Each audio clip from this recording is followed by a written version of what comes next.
أعوذ بالله من الشيطان الرجيم بسم الله الرحمن الرحيم Assalamu alaikum wa rahmatullahi wa barakatuh to all our viewers around the world and welcome on Lantern of Light with me, your host Sakeena Habib. I would like to thank you all for joining us in this beautiful Husseini banquet and thank you for tuning in to all of our podcasts of this beautiful Muharram summit titled Wisdom Behind Grief through Karbala. Now, I'm sure you must have been watching these amazing podcasts during these during this Ashra Muharram, and we've been shedding light on grief, the concept of grief, the psychology of grief, positive grief, and how can one help one another regulate their emotions during the process of grief. There is a very beautiful hadith that I would like to share with you all about Imam Hussein alayhi salam. He says that I'm not leaving Medina for adventure, any sort of mischief, or for creating corruption, but I'm going for doing Islah for our Ummah. And Islah can have several definitions and meanings to it. Islah means to help one another, to fix something in the community, to do Amr bil Ma'ruf and Nahi anil Munkar. And so, even when we are helping people during the process of grieving, we are actually doing a sort of Islah in their lives. And inshallah, today's discussion will be very interesting because we will be discussing about how can I mentally and spiritually heal in today's unprecedented times. We've been seeing a lot that has been happening around the world in the past couple of months. We've been witnessing so much that our mind can now possibly not even take more of it. So, what steps can I do to help myself in that way and bring that positivity around me? However, let's make today's discussion a bit more interesting. So, let's have a bit of a warm up session. And before I start with those warm up questions, I would like to move on to our guests and welcome them, our esteemed guests, Sister Muallima Naseem Walji Pirmohd and Sister Sabira Kanji. Of course, they don't need an introduction. You all know they have been with us on this beautiful Lantern of Lights journey. And they've really helped us delve into amazing critical matters with great solutions and all of that. So let's get to know them a bit more today from a personal side. So, Assalamu alaikum, Naseem Auntie, and Assalamu alaikum, Sister Sabira. I hope both of you are doing well. And I would like to offer my condolences to both of you during these Ayyam Aza, inshallah. Wa alaikum salam wa rahmatullahi wa barakatuh, Sister Sakeena, Sister Sabira. Fatamallahu ujurana wa ujurakum bimusabina bi Aba Abdullah al-Hussein alayhi salam. So this time I thought, yes, we usually talk about the Azadari, Muharram, and of course we will be talking about our main topic today. But I thought let us also, sort of break the ice and, on a lighter note, let's try to know ourselves a bit personally as well. So I've prepared here a few surprise questions for both of you. Let's see. You have to be very quick in answering. So I'll start first with Sister Naseem. Sister Naseem, what's your one piece of advice to everyone here when it comes to Mahe Muharram? If you can just give a quick one-liner. Connect with your soul. Okay, that's a very nice one. Connect with your soul. What about you, Sister Sabira? What would your one piece of advice be to everyone here? Assalamu alaikum, everyone, and thank you, Sister Sakeena, for inviting us. Do you want me to say it specifically for Muharram? Yes, please. So, as a psychologist, I always tell people that the only person you can change is yourself, and that goes for Muharram as well. It's again, deep reflection and changing what needs to be changed. Yes, so more like self-introspection, right? Yes. Yes. Okay. Now, if there was one memory that you could recall from your childhood, based with Muharram, connected to Muharram, Sister Naseem, what would that one most fun childhood memory of yours be? I remember vividly when I was back in Mombasa, where I was born, beautiful city, a town. During Muharram, I was very young at the time, but I would be always at the mosque and helping with my older volunteers in serving, giving water, doing sabil, also preparing the lash and the tabut. And that was Yeah. so beautiful. And I always connected with elderlies. So that really gave me a lot of strength. Right, right. What about you, Sister Sabira? I guess when you're young, there's this, this excitement sort of, and there's this energy of doing matam, the louder, the better. So, we would go, like we were very little and we would stand in the front row trying to Yeah. hit the hardest and getting the reddest. My Chest. on I our guess chest. that's the memory that comes to my mind as maybe I was 4 or 5 or maybe 6, something like that. Yeah. Yeah, absolutely. Even I remember one of those days, and you know how we used to be so excited. I remember my mom; she used to like tell us from before, like we have to replace all our colored clothes with black clothes for the preparation of Muharram, and so we used to do that like a week before. And as a child, there used to be that eagerness that Muharram is coming, and what's going to happen, and looking forward to these matams, as you said, like being a Noha reciter myself. I remember I used to look into these new tunes, like what will I recite this time, the latest nohas, and work on them. And even how Naseem auntie said, getting ready and putting that attar and everything, and getting that vibe of the majlis and everything. So yeah, that was for me. Like I remember Muharram was always such a beautiful start for as an azadar. Okay, next one. Since all of us over here, we do our programs online, and we do our podcasts such as now. I want to ask Sister Naseem, do you love working from home, or would you rather be in the office, or is there a balance of both that you like best? I think a balance of both would really help because sometimes when I'm working home, there's a little bit of distraction, and I think I lose out that discipline. So I think a balance of both would really be good, and both would fulfill my potential, Right. home and at the office. Right now, Yeah. we have our homes. One of the rooms they've become like an office. Yes, absolutely, absolutely. What about you, Sister Sabra? So I work from home. I mean, I do my sessions from home, and I just love it because then I can manage my, time properly. That time for the family, time for work, and I Yeah. love the flexibility that comes along. That I don't have to go to a clinic and work for hours and then come back.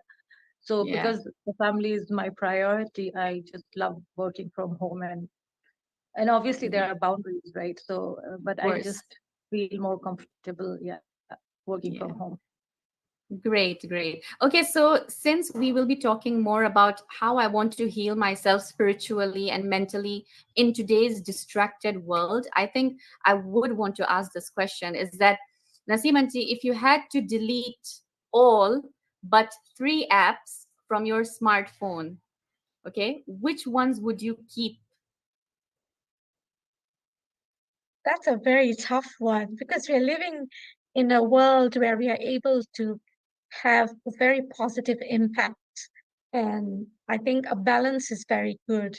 So for now, I would only keep um, YouTube, Instagram, and maybe Facebook. I'm not sure, but yeah, Okay, okay. What about you, Sister Sabira? If we talk about social media, I would keep WhatsApp, Instagram. Uh, but obviously there are other apps that we use, like that help to work, or that, like for example, the Quran, the Mafati, those are going to be there. But if social media, it's going to be Instagram and WhatsApp. Yeah, very true.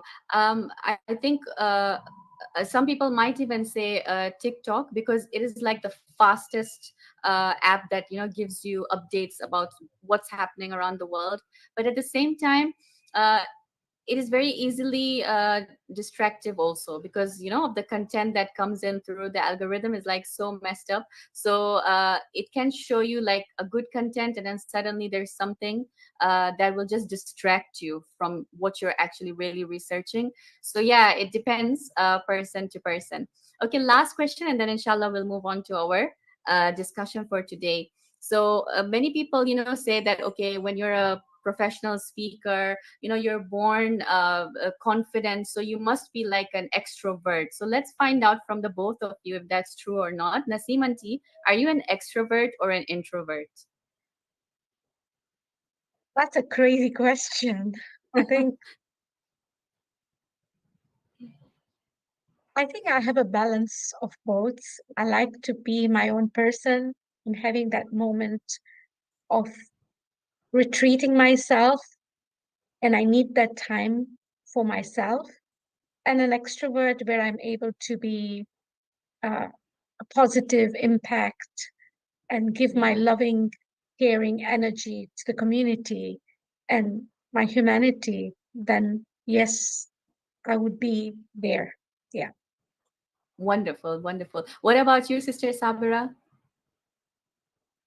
As Sister Naseem said, I guess I am an introvert, but an extrovert in my own circle. So I have to be very comfortable and find myself safe to share personal things.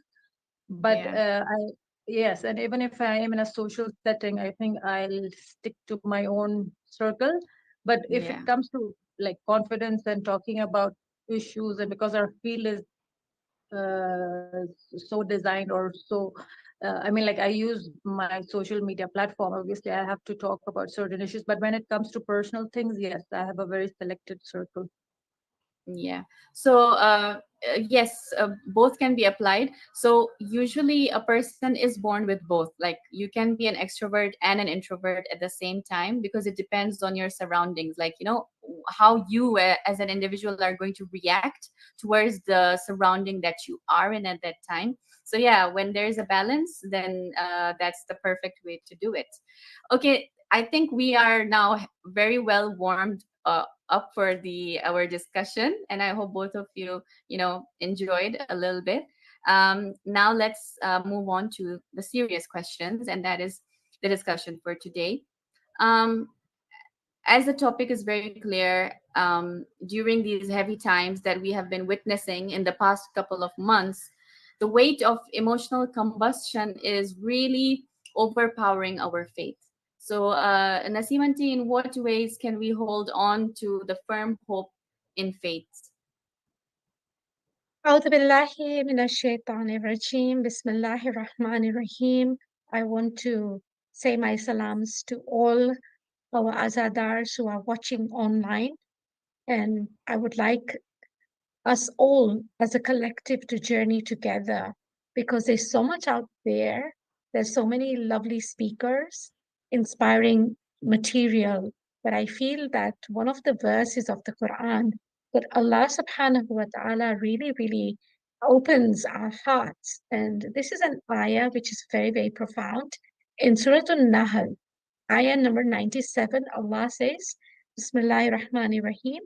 من عمل صالحا من ذكر أو أنثى وهو مؤمن فلنحيينه حياة طيبة ولنجزينهم أجرهم بأحسن ما كانوا يعملون.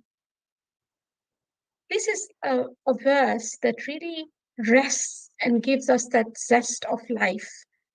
What does Allah subhanahu wa ta'ala here say? He says, whoever does a righteous, a good deed, whether you're a male or a female, God is a believer. I think Iman is our criteria.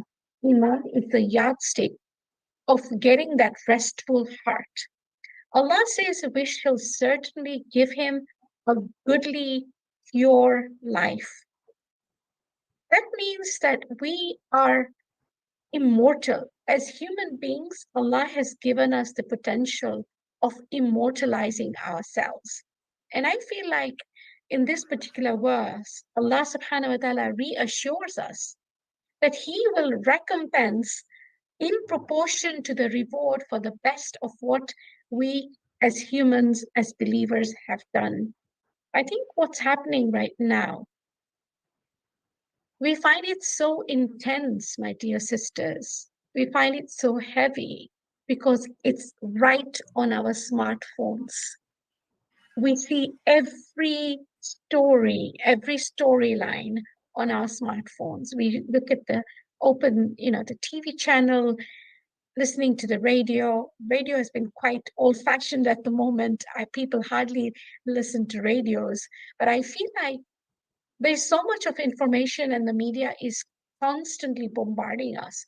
And that actually creates a lot of anxiety, a lot of fear, a lot of panic. What I'm trying to say here is, if you look into the Quranic paradigm, if you look at it from the Akhirah perspective, you look at this world, Sister Sabira and Sister Sakeena, this dunya has got its own limitations, right? So Allah subhanahu wa ta'ala has made it very clear in the Quran that He has created human beings in distress. لَقَدْ خَلَقْنَا الْإِنسَانَ فِي كَبَدٍ. We have created human beings in distress. I feel like one of the most healing tools for each and every one of us is to have trust in Allah, just like the way Musa's mother did. When Allah is inspiring the mother of Musa, that now that you've got this beautiful child, you need to put the baby in the basket and let it sail in the river. Okay? Imagine what emotions this mother has gone through. I mean, who on earth, in the midst of nights, in the darkest of moments, I mean, how could that possibly happen? How could a mother do it? You'd be thinking about the sharks and the whales and, everything, like everything under the sun. You'd be thinking about the panic. But Allah is giving so much of sukoon to the mother of Musa that you just do what I tell you. You listen to this beautiful command, and I am ensuring, I'm promising you that your son will come back to you. And over the years, you find that, mashallah, Musa comes back to his mother. He has this beautiful relationship with Bibi Yasi, assalamullahi alayhi. And you find replete examples in the time of Fir'aun, how he has killed 80,000 babies just because he has seen a dream. Now, this is overwhelming. This is so much fear to the mothers who are pregnant. Now, right now, the only healing that I find is trusting in Allah subhanahu wa ta'ala, having that intimate faith with God, and also understanding the whole verse that talks about you plan and Allah plans. Allah is the best of planners. I think the hikmah, the wisdom behind God's justice is so profound. And I think I don't want to go on a tangent and talk about theology, philosophy, and looking into the commentaries of the Quran. But I think it's so important for us to really take a step back and say, you know what? I'm feeling it. I'm feeling the pain. But at the same time, I know one thing, that Allah subhanahu wa ta'ala will give the ajr, the reward, to people who have been patient, who have been forbearing. Look at the people right now, the families that have been evacuated. They don't have their homes. They don't have food. You find them, children being slaughtered. You find women giving birth without any anesthetic, no hospitals. All these things that we're seeing, I think Allah subhanahu wa ta'ala gives them so much sukoon because there's an afterlife, and Allah is watching, Allah is seeing, and Allah is so merciful even amidst the sufferings. Absolutely, Naseem. And you're so right, as you mentioned. Like when we were, even in the earlier podcasts, I think when we were talking about, how one finds positive outcomes, like fruits from grief. As you said, like they find this contentment and sukoon in their afterlife. They know that something better is waiting for them. There is something better that Allah has stored for them. And so that's why you see a lot of that iman and faith in their hearts. They never shaked. Their iman was so strong. We've seen like videos where children were reciting the holy verses of the Quran while there was rubble right behind them. So that is a miracle and on its own, if we talk about it in the present world.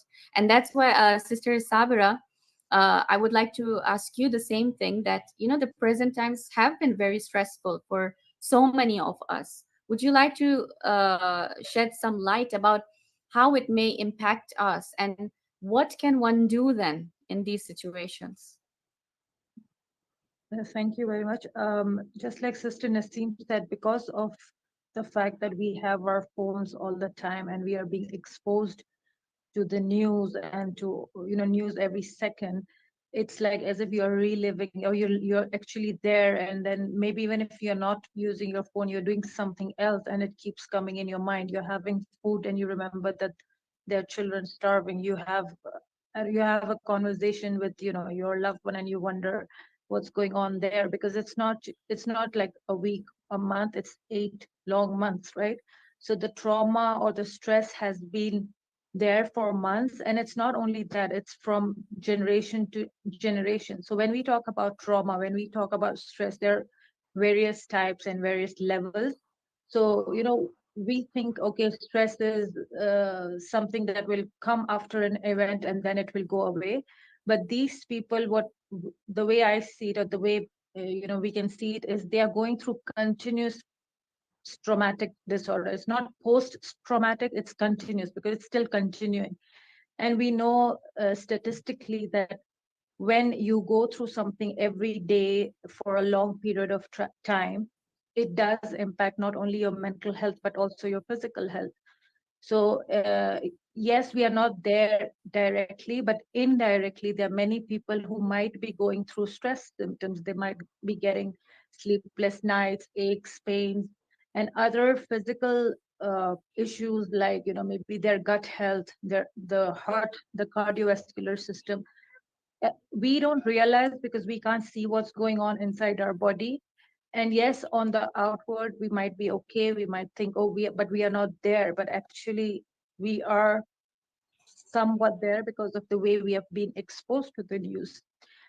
So recognizing that, yes, this is impacting me, because what happens is, it's good to be updated on news, but if you think that it's impacting you in a negative way, and you can't function, you can't be that, you're losing your purpose of life, or you're losing hope, or you're not being able to carry out your responsibilities as a mother, as a daughter, as a wife, as a whatever your responsibilities are, then maybe there you should actually cut down that exposure, and then focus on what is in your control, right?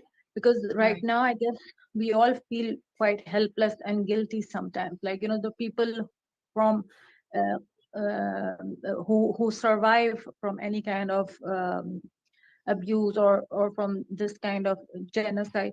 They have the survival guilt. They feel guilty that I have survived, and I have my loved ones back at home who are going through all that. They might go through survival guilt, which might again have its own set of symptoms. So working on that, recognizing what you're feeling, and focusing on what is in my control. So it could be a lot of things. It could be contributing the whatever is possible. Like this conversation we are having is a contribution. Contributing financially, contributing if you are a health professional and you can do something. If you can teach people, educate. I was looking at an interesting video where there's this woman who is even in the rubble is teaching those children, like that is such a nice gesture, that despite all the hardships that they have, they're getting married, they're getting educated, they're trying their best with minimum resources. Like, who would think of getting married when you don't even know if you're going to survive tomorrow? But they're doing that. They are actually teaching us that, you know what, life shouldn't stop. make the most of what you have, rather than just focusing on, okay, this is lost, that is lost. Yes, obviously the loss comes with pain, and we discussed it last time, that how, you know, loss can appear differently for different people, how people grieve differently. But again, that if we get stuck in that phase and not try to move on, that means that we are not living, we are just breathing, right?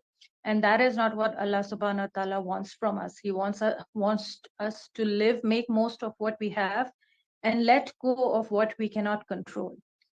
Let go of, like Sister Naseem said, that, you know, he has a better plan, and just having that tawakkul, that yes, you know, things don't seem good, things seem dark, but there is always light, and there is light. Like, you know, we find a new purpose of living. We find there, after the pain or during the pain, there's always something that we learn about ourselves, about the world, about, you know, Allah being Al-Qadir. We don't have control of a lot of things, and just letting go of what you can't control is, I guess, the underlying, you know, the thing that we need to focus on.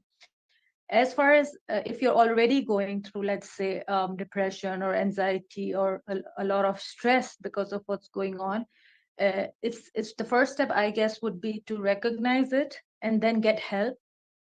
Get help doesn't mean that you go to a therapist all the time. It could be anything. Just share your struggle, do what you can do, and like, you know, as I said, the two factors that really help coping with stress are the predictability and the controlling part. So just doing what you can control. And when it comes to predictability, having a routine really helps. So you're not just on your, you know, the minute you wake up, you're on your phone and getting exposed to all these news. Having a healthy morning routine, let's say, you know, instead of picking up the phone, you do your namaz, you do your zikr, you do your responsibilities.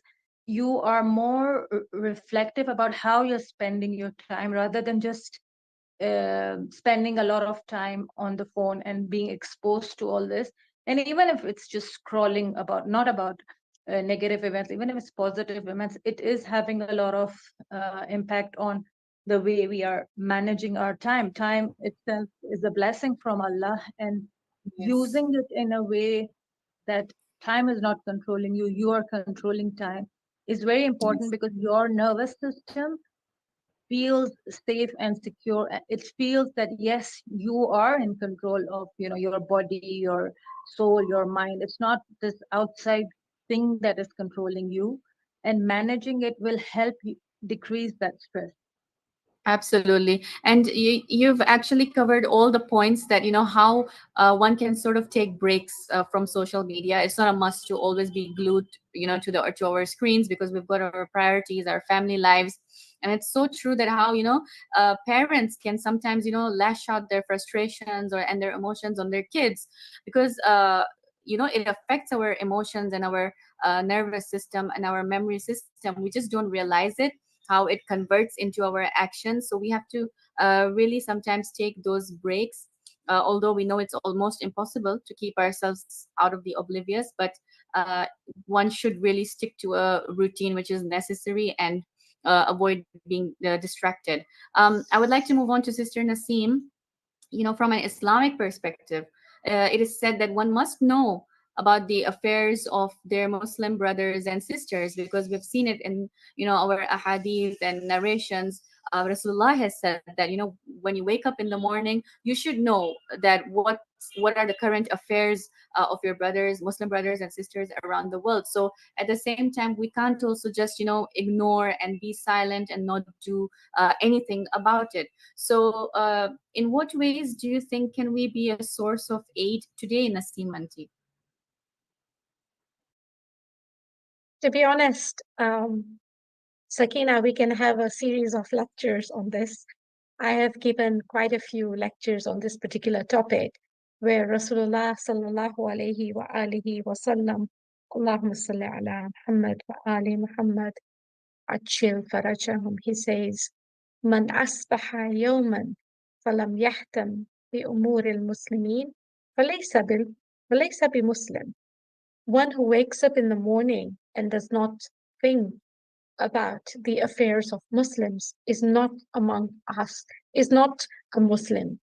So, what is a Muslim? Who is a Muslim? I think it all goes back to our beautiful religion called Islam. Islam means surrender. Okay. I feel like there's so many practical tools I can give and share. But at this very juncture, at this time, I feel like because we are only discussing just a few practical tools, I think we need to be the change. Just like Sister Sabira mentioned earlier, that I think it's so important for us to be the change. Knowing the situation of the world and how Rasulullah says that I need to empathize with what's happening around humanity. I need to be part of an active, productive steward of God. I need to create that pure hayatun tayyiba life. I need to manifest God's light. But I think it all starts from within ourselves. The best thing that we as human beings, as Azadar of Imam Hussein alayhi salam, and how he shows us through the Ashura movement is for me as an individual to purify my soul. And I think once I have I have manifested God's light, then I become God's light energy to others. So wherever I am, wherever I go, I am mufid. Al insan al mufid. What does it mean? It means I'm a human being that is benefiting. I'm benefiting Allah subhanahu wa ta'ala's creation, be it the animals, the trees, human beings, everyone. I think that's so important. Secondly, I need to do my part as a small, tiny little dot in the world. I can't do everything. So I need to see Allah subhanahu wa ta'ala has given me certain talents, certain potentialities, the passion that I have within me of how can I serve my humanity. So whatever talent I have, I want to share it, just like Sister Sabira, the way she's sharing through having conversations, having therapy, supporting women, engaging with women. I think it's so important that each one of us has got this beautiful role that we all can play. And I think this is how our world is going to change. I think we need to be a collective consciousness, meaning each one of us needs to seek that beautiful lantern of light and be that lantern of light for the world to be able to absorb and soak in to the light of Allah subhanahu wa ta'ala. It's making sense. I don't know, but I don't know whether this is making sense because It is. It is. We had. You are right, actually, Naseem Aunty. Yes, I think even the smallest of contributions really makes a huge difference. Our clear thoughts for someone and our patience goes a long way. We wouldn't maybe come to know about it today, but as we see, how when we plant a tree, for example, when we're just seeding it, we don't realize, okay, after 10, 15 years it grows, and then that's when the fruits are finally they grow and they blossom, and the tree blossoms. Yeah, so I guess that's exactly how it is. Yeah. So Sister Sabira, I would just like to ask you, uh, when you mentioned about how one can heal, so there are different ways how one can heal, and how the person who wants to help this person heal can use also different approaches and methods. I want to know, is healing the same for everyone, Sister Sabra? And how can one really start one's healing journey? Sister Sabra, you're muted. I'm sorry. Yeah. So when we hear the word heal or healing, what comes to our mind is usually the physical healing. Like if there's a wound and it needs to get some sort of bandage or something. Similarly, for mental health or emotional healing, we are wounded, and the first step comes like to recognize that yes, I am wounded, yes, I am in pain, yes, I am in distress. How can I move from this wound or this distress to another level, which is my well-being, where I can actually be that human being that Allah wants me to be, to fulfill my purpose, basically. Because when we are emotionally not well, we are not really doing justice to the soul that we have, to this world. We're not doing justice as a human being, as a mother, as a father, as a anyone, right? So the first is to realize that yes, I'm not at a good place, and it is okay. So the second step would be to accept it, and it is okay. Like it's not that you're weak or something, that you feel this way. Because obviously with mental health there's a lot of stigma, and there's this belief that if you are not being able to cope with stress, if you're not being able to cope with life, you probably don't have a strong iman, you probably are being punished, there's so many beliefs attached to it. Just realizing that it is okay to have these feelings, to feel stuck, and then only you can move on from there and then do what is needed, which could be different for everyone.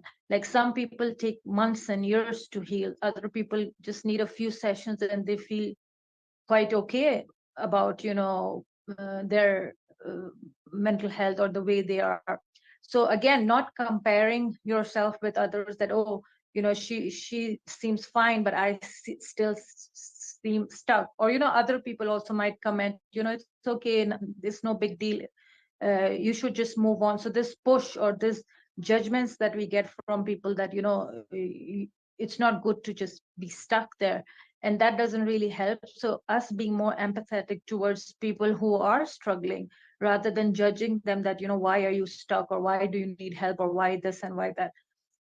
And another thing is that having a lifestyle that will help you heal is very important. So having a healthy lifestyle, and it also depends on what you are healing from, but overall having a healthy lifestyle, because we cannot separate our mind, our body, and soul. So when we work on our lifestyle, it, like, let's say we are making amendments with the way we eat, what we eat, and our physical body, let's say putting in exercise or walking and all that, that will have an impact on your mental health and your connection towards Allah. Let's say if you decide that no, I'm going to walk in nature every day, when you look at those trees, when you look at the beauty around you, you kind of heal. You forget your pain, and you're like, subhanallah, Allah has brought me to this world with so much of which is full of beauty, right? So that itself is therapeutic. Another thing that can help is to self-care. It's self-care does not mean just going for manicures and pedicures. That is not self-care. That is just taking care of just the skin or something, right? Self-care is taking, realizing that this is the capacity I have. That could be your mental capacity, that could be your emotional capacity. And when you realize that this is all I can take, then you learn, or then you can get help to have those boundaries, that this is all I can take, this is what I can do, and that is what I'm going to do, rather than overwhelming yourself, putting yourself into situations where you're too tired, too burned out, and then you go through again another kind of baggage is added, and you never kind of heal. So self-care has, it's a huge topic, but it is very important to take care of yourself. You cannot pour from an empty cup. So it is not selfish that you're pouring your own cup. It's because you want to authentically be there for your loved ones. You want to be there for the community. You want to be there for whatever you're doing, even if it's your job, whatever, or if you're a stay-at-home mother. Unless and until you don't fill your cup, you're not going to be able to pour other people's cup. And when we talk about coping strategies, so some people have unhealthy coping strategies, like Maybe, you know, when they're under stress, they start watching TV more, they start eating more, they start sleeping more. So just recognizing that my coping strategies are not very healthy, they're just distracting me, and I'm not actually healing, I'm just distracting myself. And then looking for alternatives, looking for help, and being okay with getting that help will help you heal, right? It's just like, you know, just compare it with a physical injury, and not everything will be working for the wound that you have. You have to go to a specialist who will tell you how to deal with that wound, right? So even psychologically or emotional healing, it's not about that, okay, you know, all, you know, the same formula will help everyone. It's about going to the right person and getting the right sort of help. It's not it We go through a long period of trial and error. We say, okay, I'll recite this, I'll do this, I'll do this, and I'll be okay. Let me just, you know, I need a break. Maybe I should go on a holiday, maybe I should just go shopping and I'll be okay.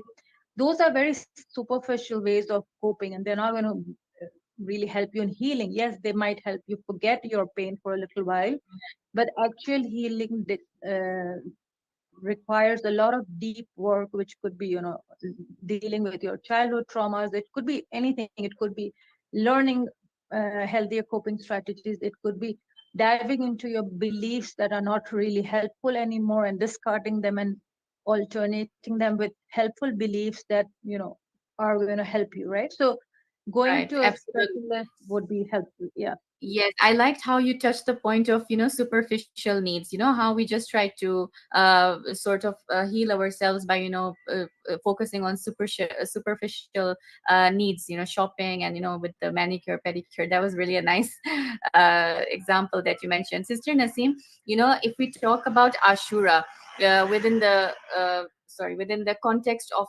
Ashura, Imam Hussein alayhi salam was all about, he was bringing the right voice of Islam to the Ummah. And, it was difficult at that time to decipher which voice to support.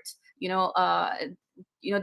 was Yazid at that time, and today I feel that the Yazid of today's time is, the social media and the distractions, and there are so many multiple opinions of people, even the politicians, and all of that. So it's very difficult to decipher between what is right and wrong. What would you say? What lesson can we take from Ashura in being able to know that which voice should we support today? I think that's a very, very important question that you've raised. And inshallah, in my humble little time that I have, I want to go back to one of the sayings of Imam Hussein alayhi salam when he was addressing, his companions, when he was addressing the army of Yazid, when he was addressing the enemies of God. What did he say? He says, "Don't you see that the truth is not allowed to be followed, and the falsehood is not discouraged? The situation is so severe so that a believer wishes to meet Allah subhanahu wa ta'ala and die. And today I don't see death but prosperity. And living with tyrants is nothing but disgust and disgrace." I think this is absolutely phenomenal. It's a game changer. What we see today is what Sister Sabira mentioned, that we are looking at things very superficially. And I think the ayah that I started off earlier, it talked about hayatun tayyiba, that Allah subhanahu wa ta'ala gives us a higher level of living, not just an ordinary living, like, everyone, we just go for our 9 to 5 job, we earn our living, we make sure our children are going to good schools, just go to the mosque, listen to majlis, come home, and then you find yourself after 2 months, I'm the same old little person, like there's been no growth, absolutely no growth. When you look at Ashura, when you look at the movement of Imam Hussein alayhi salam, when you look at the suffering that Imam Hussein alayhi salam is going through, all the catastrophes, the decapitated bodies that you see on the day of Ashura, you find that every example is so phenomenal because it's taking you back to that level of hayatun tayyiba, a goodly life. Allah subhanahu wa ta'ala shows us, each one of us azadar, that listen, you need to take a pause, you need to reflect. Imam Hussein alayhi salam's standards were really high. His signature prosperity was sabr. His signature prosperity was tawakkul. His signature prosperity was having faith in Allah. His signature prosperity was a tasliman li amri. His signature prosperity was when he says to Allah, "Oh Allah, I know that you are a witness that I am orphaning my children. I am making my children aitam. I am going to make the women captives. I am doing this out of the love of you, out of what I have for you." I think that is the game changer. And I think that is the voice that is yielding us to our fitrah.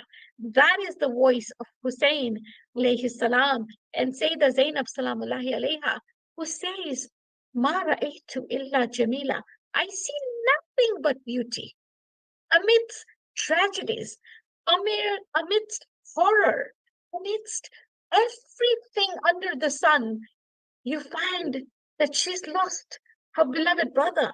She's lost her two sons. She's lost everything that she loved for the pleasure of Allah, for the sake of Allah subhanahu wa ta'ala. But what did she have? She had rida.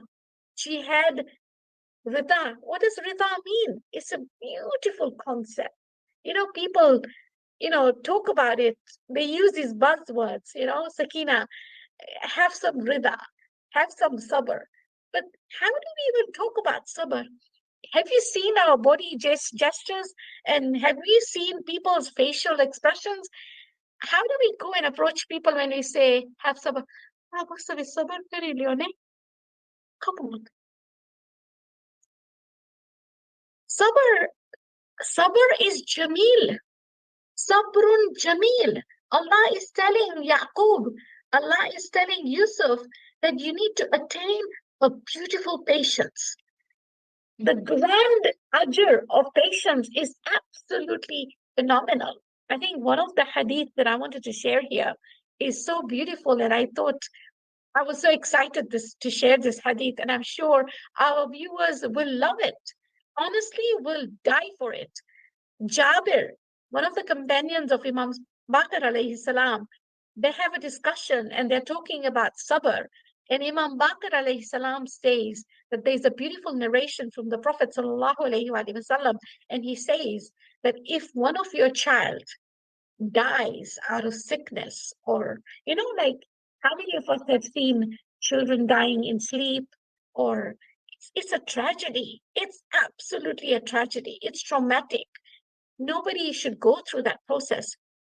But then Jabir is told by Imam Bakr that remember, Allah subhanahu wa ta'ala will give them the highest, the parents will have the highest ranks in Jannah, the highest ajr in the hereafter. Now, this is just a normal death. Either the child met with an accident, the child had a disease, and he died. And Allah subhanahu wa ta'ala is giving the ajr, meaning that everything is under Allah's watchful eye. And that's the faith. That is the foundation. That is the template that you find in Imam al-Hussein alayhi salam. He was able to do what he could to protect the religion of Rasulullah, to protect the Quran, the Thaqalain. And I think that is the right voice. When you find Imam al-Hussein alayhi salam, Hazrat Abbas alayhi salam, Sayyidah Zainab and Kulthum, each one of them have been exemplary walking and talking the Quran. I think this is something that we need to really work on. And this is something that we need to be careful, because today there's so many different versions of Islam, different versions of Shia Islam. And I think we need to be very careful. And one of the things that I want to share is we need to start reading. We need to read books. How many of us only um, listen to a 2 minute podcast or like a reel and say, oh my God, I've learned religion. You're so satisfied. Yes, Oh that is God. so true, Naseem and T. Oh my God. I think this is something And I very common right now to save time because just two time has minutes. become, yeah, absolutely. And True. another thing, I think people have lost that composure, that containing ourselves. Even if I were to send a message to Sister Sabira, a voice note, there is a press button that you can go times two or 1.5, like forward, let it be fast forwarded. Just get to the bottom of it. And I'm like, hey, take time, listen. It's taken out the energy. Listen to True. her. Nobody has time. Nobody has time for human attachment. And I see that suffering that you see today, the 8 months that we've watched, the horrors. It's like a horror movie, but it's in reality. It's in real time. But you know what? The beauty that I see is brotherhood. I see collective sisterhood. I see prayers. I see unity. I see determination. I see people searching God, people searching the truth of Allah subhanahu wa ta'ala. And I think that has been our healing, our success, inshallah.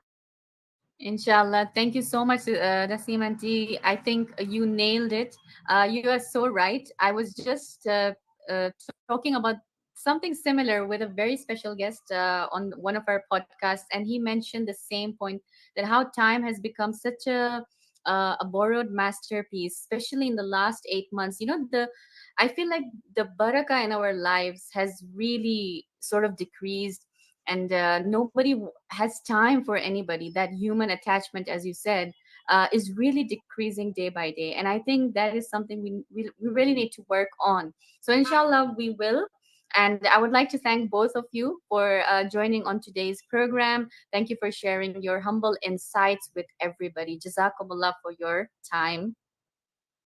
And also, I would like to encourage all our viewers to please do not forget to like, share, and subscribe to our inspirational channel. And please do let us know your feedbacks and you can share your comments in the comment section. Let us know how you found today's episode and how you've been liking our upcoming episodes as well.